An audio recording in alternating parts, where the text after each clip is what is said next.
Two religious concepts. The Homitan Tondi. The Homitan Tondi, the regions under the protection of the Tondi, also called Gomgoman Tondi, the regions ruled by the Tondi, is a means by which people endeavor to increase and perpetuate good fortune and avoid the threat of misfortune. A Homitan is some object or an animal. A person binds it to his personality by a small ritual of words and acts from which he expects the favorable effect that is thereby attributable to it. A man is then said to be seeking blessings by means of objects which have been subjected to the power of the Tondi, dijalahi pasu-pasu makitesin ugasan Homitan. One form of Homitan of which the sole aim is the welfare of the individual is the Hajimat ni Tondi, Malay Jimat amulet. This is sometimes an extraordinary product of nature such as a distorted bamboo stalk, a peculiar piece of quartz and similar things which a person can carry around with him. If the intention is to be drawn more to the prosperity of the family than a person which will bind himself to an object such as a cloth, a beautiful dish, a domestic animal, and so forth.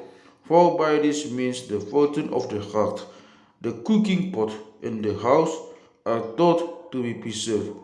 Sometimes an object or an animal is chosen for this purpose if a period of good fortune began when it was acquired and it has thus come to be regarded as fortune-bearing. Such an object or an animal is sometimes obtained after the datu has consulted his oracle.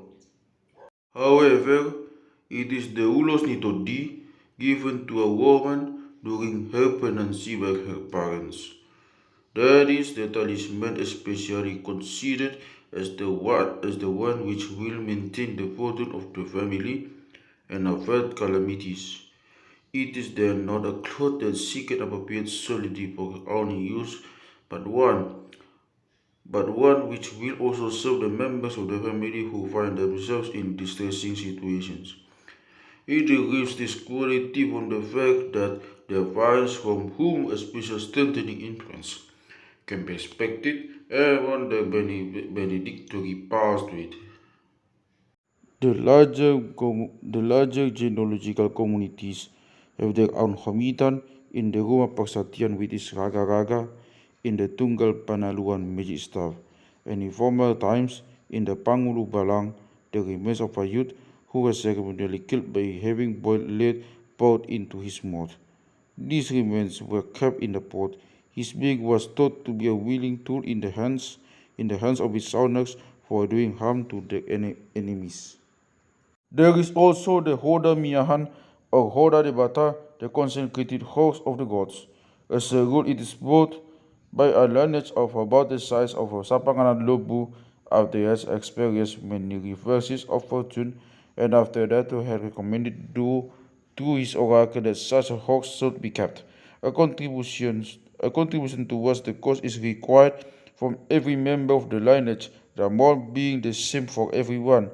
The animal is consecrated dimiahi by being sprinkled with water, pangurasion mixed with lemon juice, air nipangir, and the goat dung is prayed to invoke the ancestors to bestow their benediction on the consecration.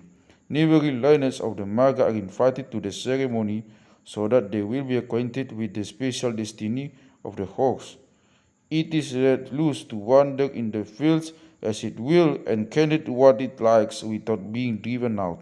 It can only be driven out of the fields and then with caution by neighbors who are not associated with it, or they can take it back to the sheaf of the lineage to which it belongs. When the ox is old, it will be offered to the three uppermost gods, and then all the lineage members will partake of the meat. It is then replaced with another young horse and as far as possible one the resemblance of the animal which was called the companion of the Opu Parsadan in his prosperity. Such horses still wander about in Humbang.